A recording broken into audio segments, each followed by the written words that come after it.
Hi guys, here we are, right where I said we'd be, just past circularization in the South Atlantic Ocean, approaching Africa.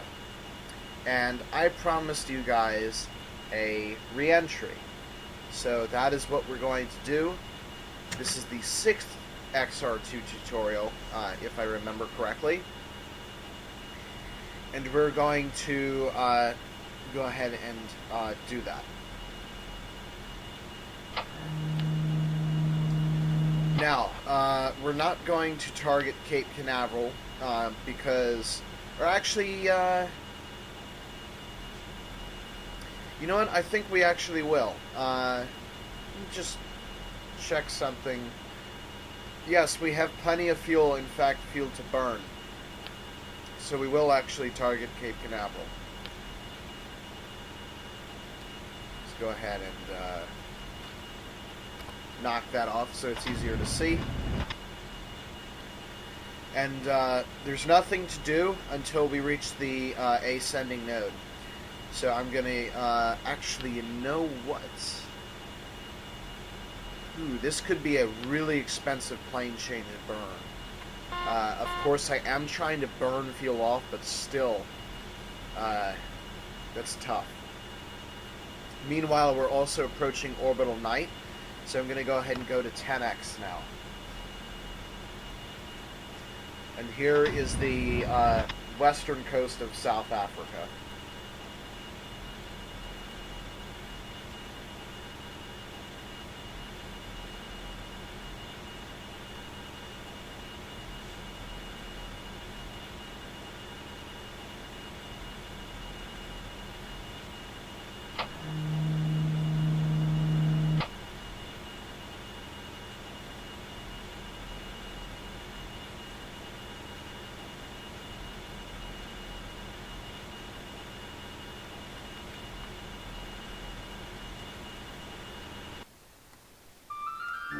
Okay, we're going into orbital night now.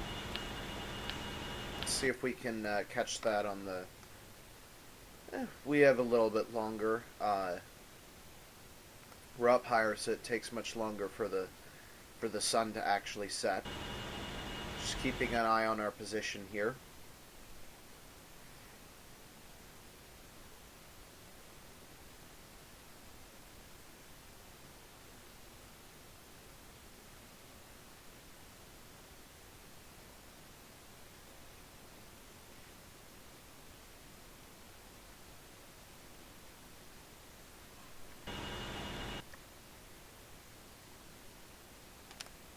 Okay, so the sun is down, and we should be over the Indian Ocean now. Yes, we are centrally over the Indian Ocean. You could not be further into the Indian Ocean than right here.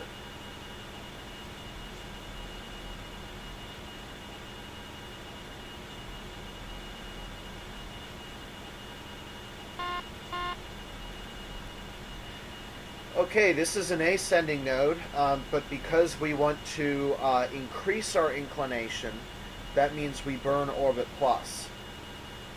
And I'm going to wait till we get over over Jawa before we pitch up. This is going to be a long burn. I'm hoping we have enough fuel to do it. But I'm not calculating anything in this burn, so it may very well be that we might not have enough fuel for this burn.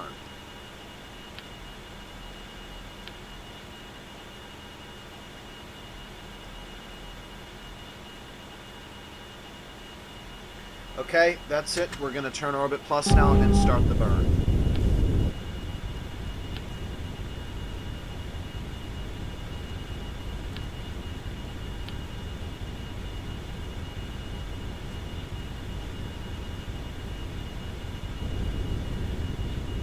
All of these bases here have runways, so if we can't land at Cape Canaveral, we could target one of them in between.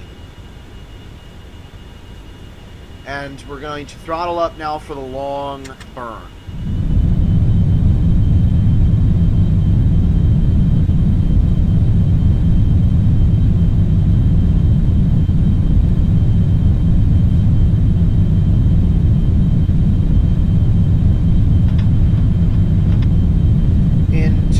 spaceflight, you would never do a burn this large, but my tanks are actually so large that I need to burn the fuel down, or else I'll have to do a fuel dump. And I don't like doing fuel dumps because it's a waste of it's a waste of fuel, and it's pollution.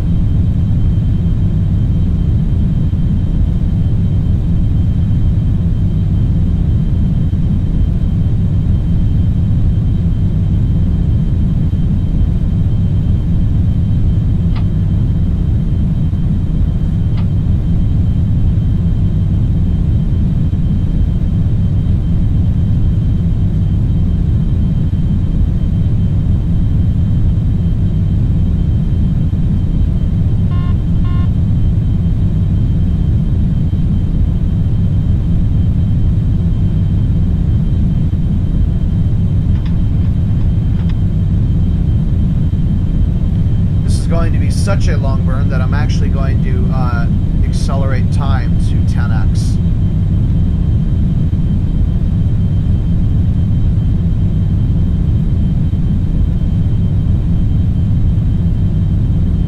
Okay, we're back to regular time.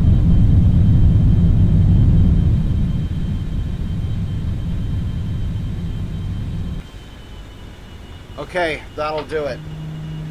Remember what I told you guys about plane changes? They're super expensive. We had 62% of our fuel. We're now down to 32%. That was an enormous waste of fuel, but I actually wanted to do it, of course, so that we could be lighter for reentry. Because when you're lighter, you don't run the temperatures as hot for accelerating at a certain G-force level. And look at how high our inclination goes. It's up to 67 degrees. We're going to go north over Kamchatka, Alaska, and then back down over North America.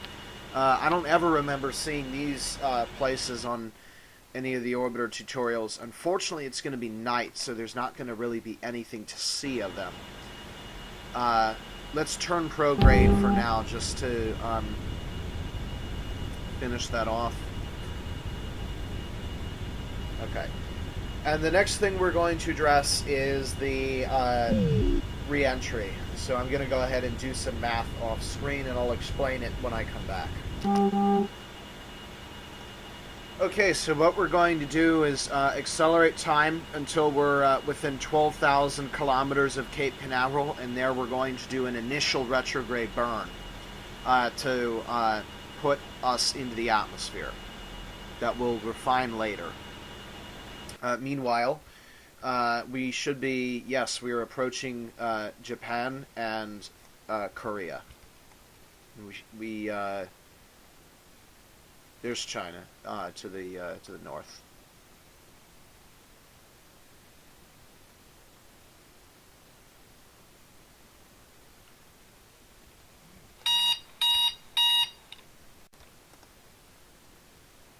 Sorry about that.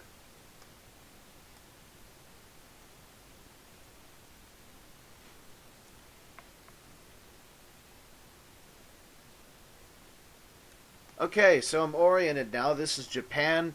I can see right here is the island of Kyushu.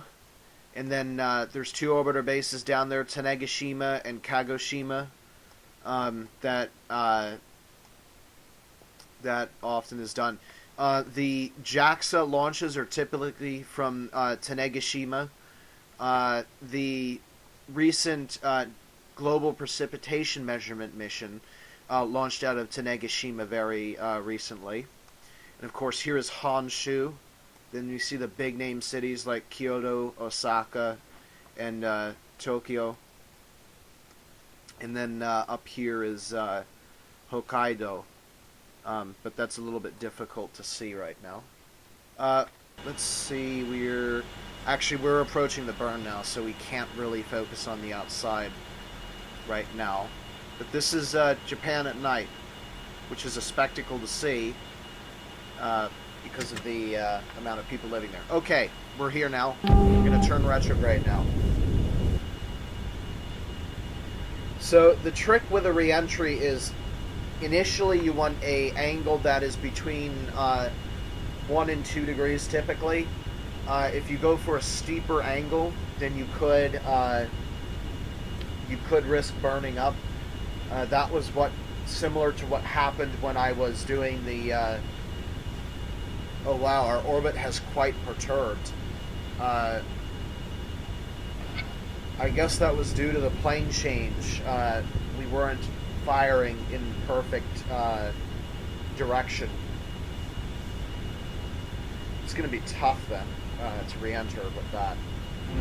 Now let's see. We should have a slope here. Is it on this? Yes, it's on this one. Okay. And that is increasing.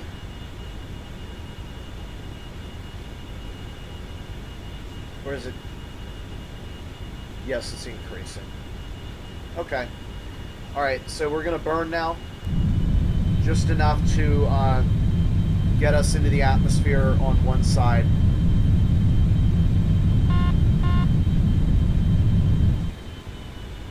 Okay. Now let's see what we have now. So I'm going to pause the video and figure out our altitude equation.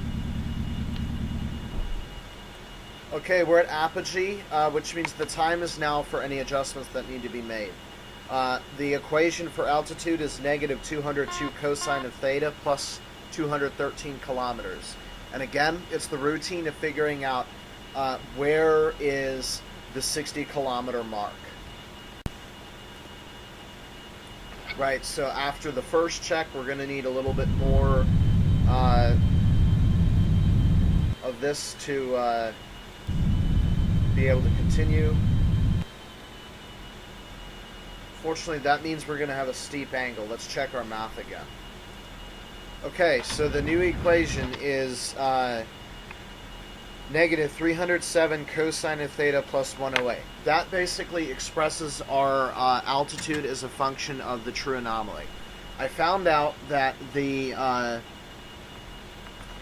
place where we're going to reach 60 kilometers is 9,000 from the opposite.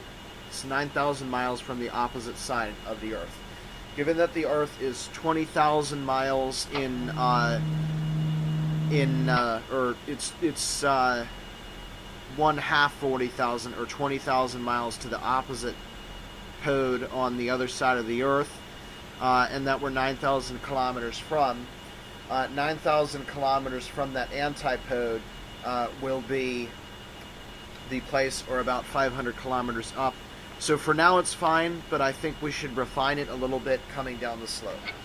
So we will turn prograde again and wait a little bit longer before we make our next move. But so far, everything seems to be checking out. We're also approaching orbital sunrise. The only problem that I see with this is we're going to have a very steep re-entry angle, and I don't like that, but we're just going to have to deal with it anyway. Let's check that now. Yeah, we are going to have a steep re-entry angle, but we're lighter this time, and I'm going to be prepared for it this time as well. So there's no excuse. Meanwhile, if we look down, you can see our coolant temperatures have chilled off some, which is great. And then we'll go ahead and reset that. So let's just keep moving. We are over Alaska right now.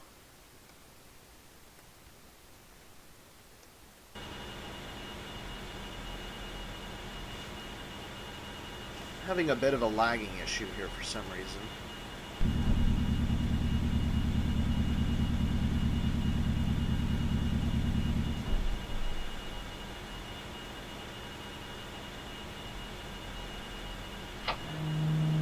Okay, we're much closer now, and I want to refine the slope now. So I'm going to go ahead and pause while I do the math. Right, so I found that the math was a little bit wrong. We're going to be too high right now at Cape Canaveral, and so we need to refine this again. Our angle is getting steeper and steeper, which really makes me nervous.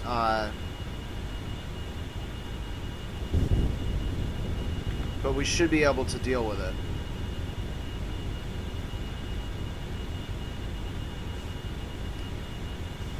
Let's go ahead and burn again.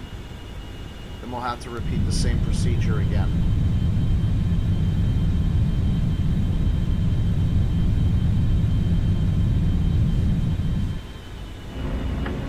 Okay, I'm going to try this now. Okay, so I've burned again, and here's the ruling. I now have 551, or sorry, this is negative 551 cosine of theta minus 172 kilometers.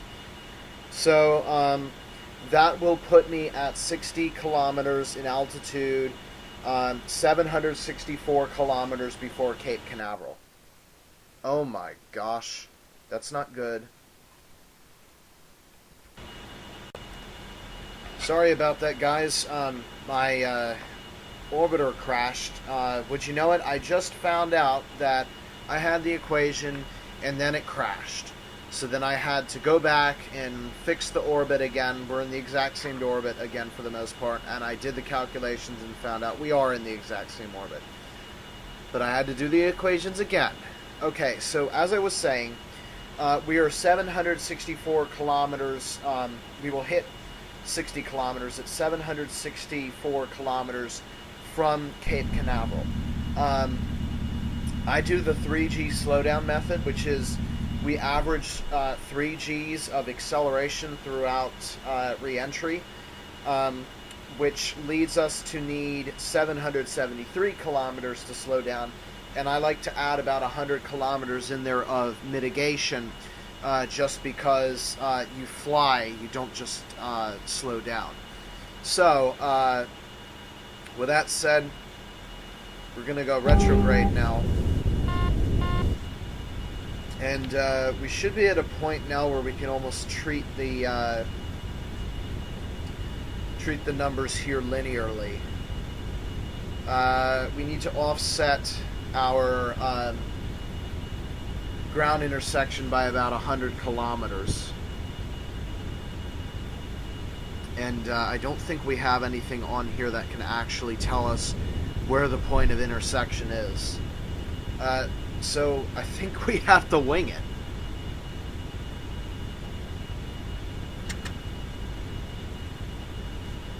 Because I don't think it's going to tell me where this point is.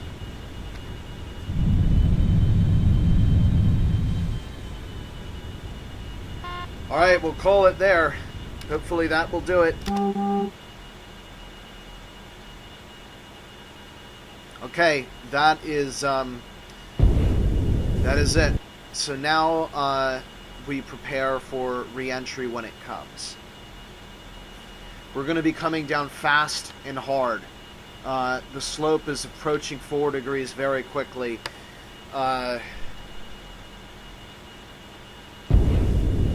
Which is 4 degrees is my typical limit. So this is gone from a standard re-entry to a steep angle entry. We should be able to still do it. Meanwhile, a bit of sightseeing before we have to worry about that. We're still high enough. When we go under 200 kilometers, then we need to address the re-entry because we're going to come down fast. This is northwestern Canada. I believe this is Northwest Territories. Yeah, because Yellowknife is over there.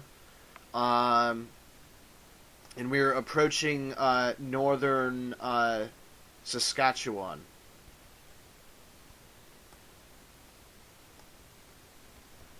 So we're actually going to be performing our re-entry over Minnesota for the most part. Interesting fun fact.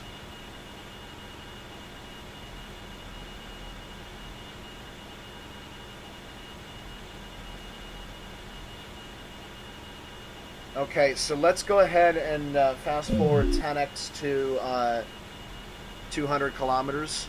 So here's 10 times normal rate. Okay, here's 200 kilometers.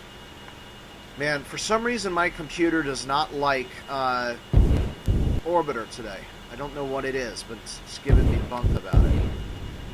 So I'm going to have to hit this button several times along the way.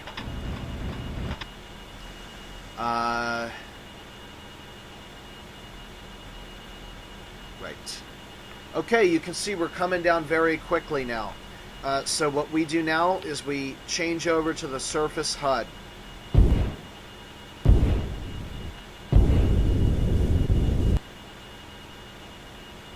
And we're also going to pitch over towards the horizon.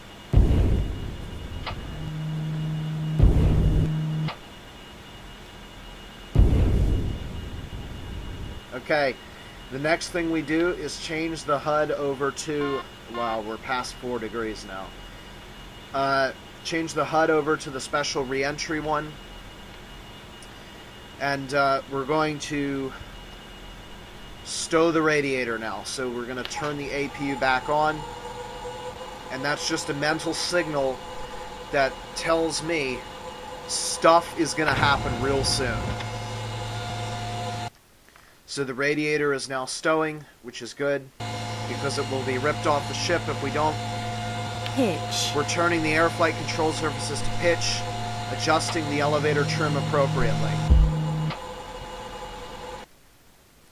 Okay, the radiator has been successfully stored.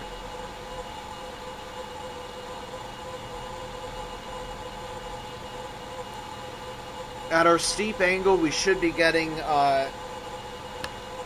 interfaced at about 60 kilometers. That is the point where the air just suddenly tends to envelop the craft.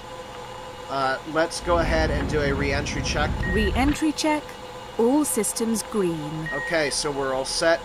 The next thing we do is set the attitude Information. hold. APU fuel 80%. I guess we don't need it. Actually, we do because of this. Off. But we have enough time. So I'm going to turn the APU off for now. We're not quite to interface. But the angle of attack, in this case, I want it to be as low as possible, 27.5, to try and stop the slope from being so extreme. And you can see now, here's our distance counting down.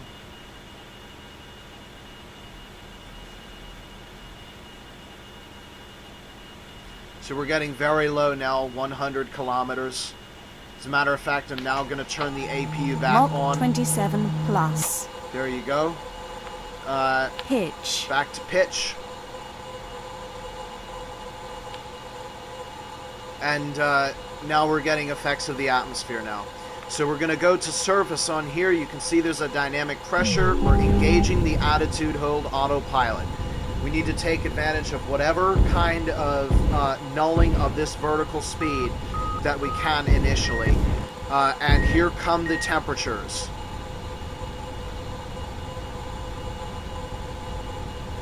Mach 26.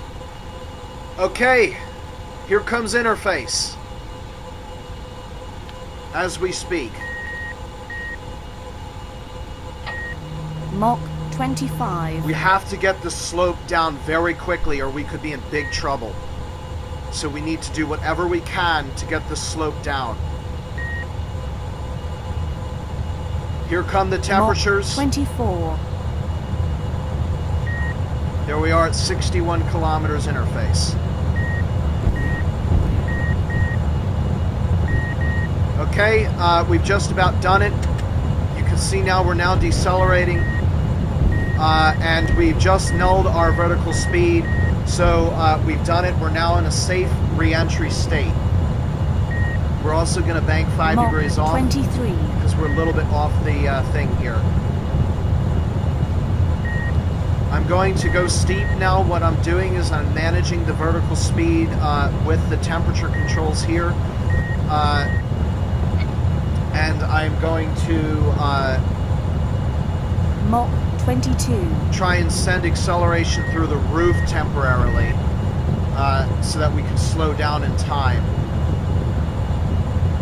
You'll notice these values increase as our acceleration changes, but we are now in a stable Mach re-entry 21. pattern. We're looking for about 30 meters per second squared so that we can slow down in enough time. We're also going to go to about 10 degrees of bank now. You have to watch the bank on the early stages of Mach flight, 20. because if you're not careful, you could go into a deathly spin. Okay, we seem to be limited at about 60 degrees, so we're going to hold that for now. Mach 19. Meanwhile, the temperatures are coming higher as to be expected. Our acceleration is going up, so we're going to decrease some of this here. Mach 18. Okay, we're going to have to bottom out now with our vertical acceleration.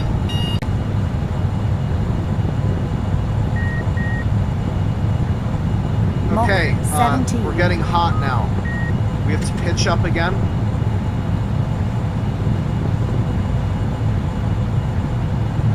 Now, we're starting to get really hot. Now, these should bottom out and go back down. There we go. Now we're bottoming out, so we're going to go Mach ahead 16. pitch up again. And we're now going to hold this angle of attack right now. There you see now we're approaching 30 meters per second squared. Our speed Mach is going 15. down, and we're nearing Cape Canaveral now. Just keeping an eye on our temperatures. Look at that re-entry flame. That is incredible.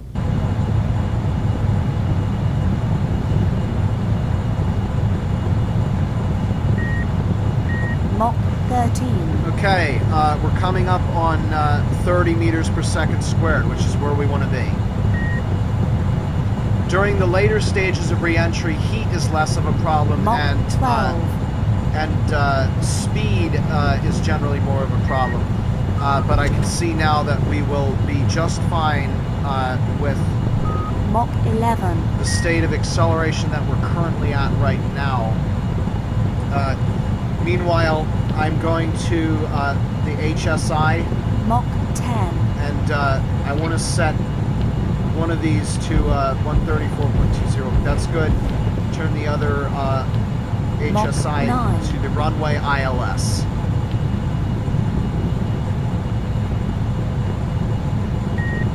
Okay, I'm going to begin Mach 8. pitching down now. We're approaching dropout, and this is about where I want to be. We need to watch our wing load value here. Remember what I told you about dropout, Mach where you really 7. have to watch that. And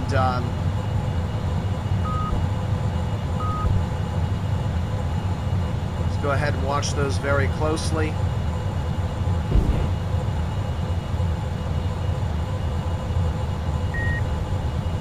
Mach 6.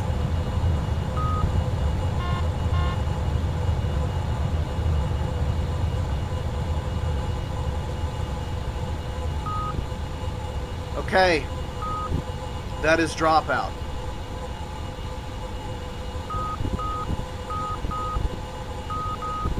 We can now disengage. Not sure why that was set like that. The autopilot re-entry is done. So, I haven't explained it, but I just purposefully bounced out of the atmosphere Mach 5. because we are a little bit early, but that's just fine. I also want to see if I can turn the craft some while we're up here. So we are a little bit to the side of Cape Canaveral.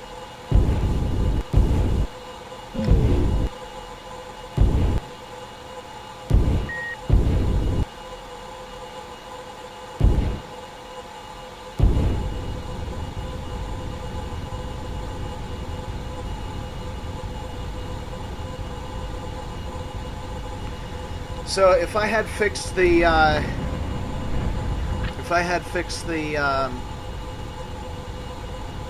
inclination here, we would be arriving at KSC now.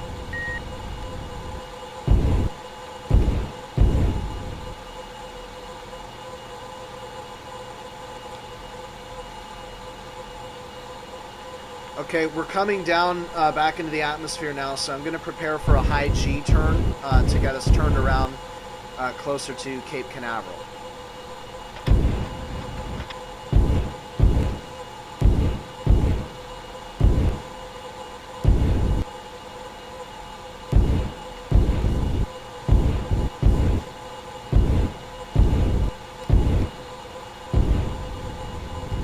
Go ahead and turn the air flight control surfaces on to get a little bit more power out of the controls there. Mach 5. Okay, here we come.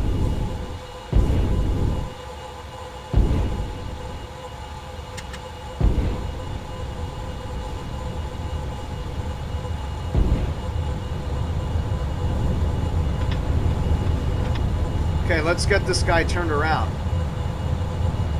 Mach 5.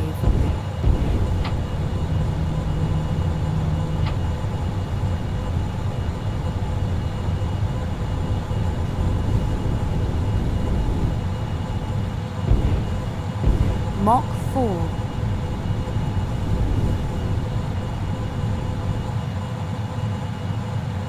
Warning, wing stress. Oh dear. Okay, so I was wondering where my... Mach 3. Right, okay. That could have been a little bit better. I was wondering where my prograde velocity vector went, and it was hiding. Okay, ship's been turned around now, so we're all set. Yeah, apparently it had been hiding below the craft. I thought it was a glitch and just disappeared. But you can see there, we just triggered wing stress. And the value went all the way up to the maximum range, which is a problem. Re-entry check. All systems green. We want to check the systems now. Make sure we didn't cause any damage to the wings. And it looks like no damage actually has occurred. Which I'm very, very thankful for. But just when you're doing this, keep an eye on the the values there, because you do not want to trigger a wing stress event like that.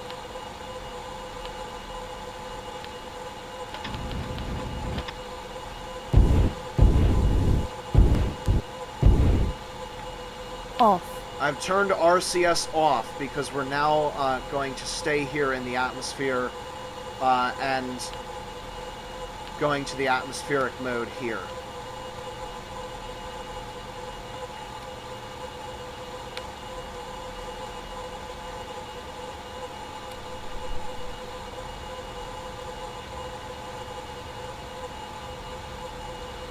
There is Cape Canaveral, almost right down under. Mach 2. So this is exactly what I've been trying to do, and if you have been following me all along, hopefully you'll have a good idea for doing this now. Now, the next thing we need to do is find our best rate of glide.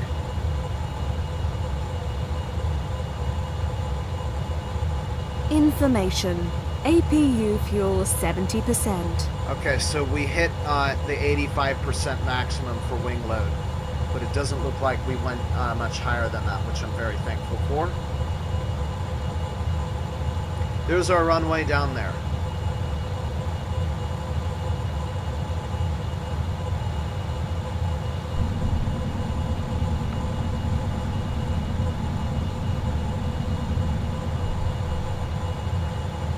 Mach 2.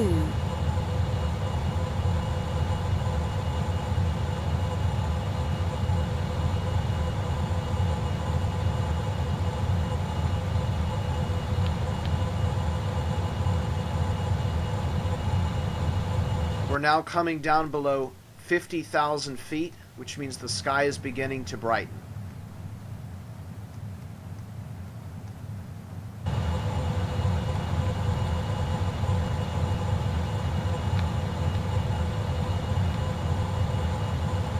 We want to keep an eye on our coolant temperatures, 45 Celsius, and our APU fuel is under 70%, which is an okay value for where we are right now.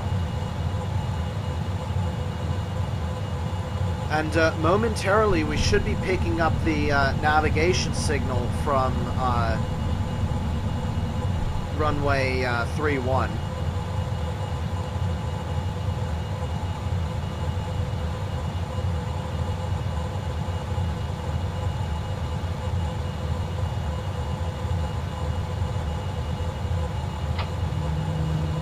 Subsonic. Okay, we've just crossed the sonic barrier.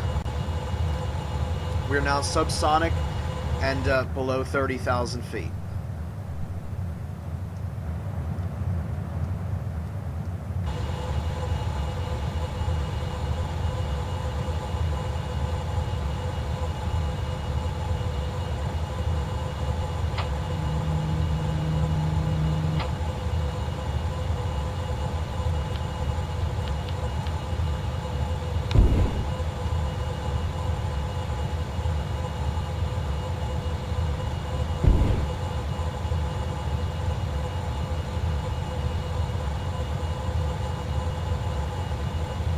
I'm going to double check the base information and make sure that I do have the... Okay, there it is. ILS runway 33. Looks like we just passed through a layer of cirrus clouds.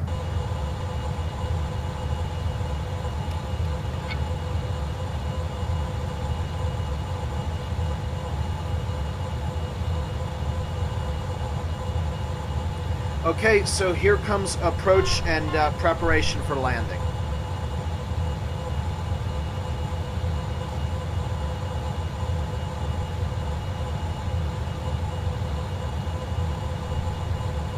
$5,000.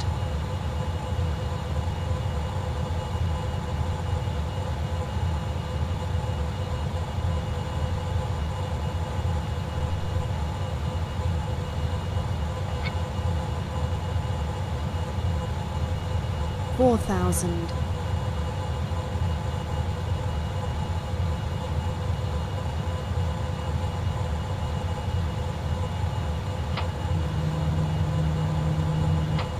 We're just over 13 kilometers from the runway. 3,000.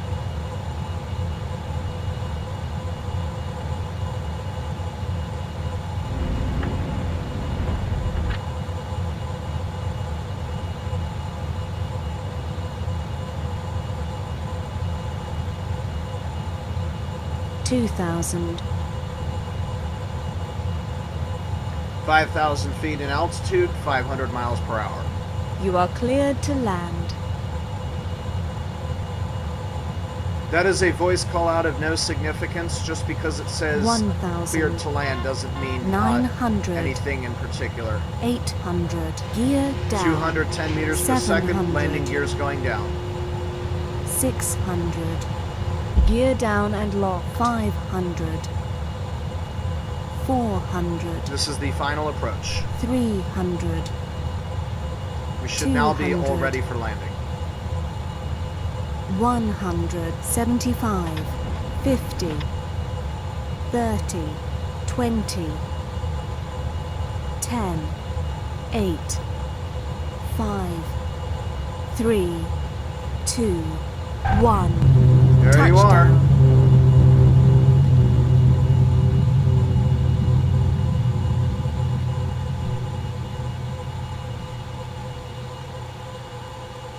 $100 knots. And so what I just did is what the space shuttle did every mission. And Wheel stop. that was a good re-entry from me. I'm usually really good with re-entries in the XR-2, assuming I give them the respect they deserve. And you can see now we came all the way down from orbit, even despite a little bit of difference in the orbital plane, and I still was able to glide all the way down to the surface. And as long as you follow my general instructions, you too should be able to do this as well without any sweat. The math that I did was for generation, but if you want, you can just copy the values that I use and just say, okay, the slope was this, the apogee was this at this, the perigee was this at this, he burned here, that kind of thing. So that works as well. We're turning our lights off now, and let's see, our temperature is about to break 50 C. Using Not gonna external happen. O2. External cooling online. Right, the external cooling line has been connected, and the temperatures are going down. You can see now we've nearly ended our scram reserves. Our APU fuel is still relatively high. RCS stays for a while. It never really goes down. And the main fuel is relatively low. Typical Pitch for what I usually do, just going around the Earth. And we can open the cabin hatch as well.